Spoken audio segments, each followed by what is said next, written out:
یہ کام نبیوں والا، باقی نبیوں والے کام نہیں۔ غلط فہمی کے اندر مبتلا نہیں رہنا۔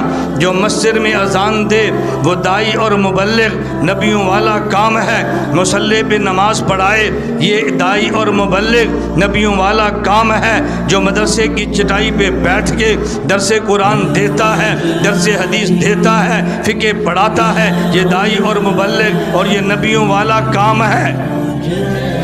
یہ نبیوں والا، بولے نبیوں والا۔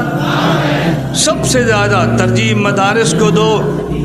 جمعیت مدارس سے ہے، خانقاہیں مدارس سے ہیں، تبلیغی جماعت یہ مدارس سے ہیں، یہ سب مدارس کی اولاد ہے۔ میں تبلیغی جماعت کا احترام کرتا ہوں، لیکن جو مقام مدارس کا ہے وہ سب سے اعلیٰ ہے۔ میں جمعیت کا احترام کرتا ہوں، مدارس کا مقام سب سے اعلیٰ ہے۔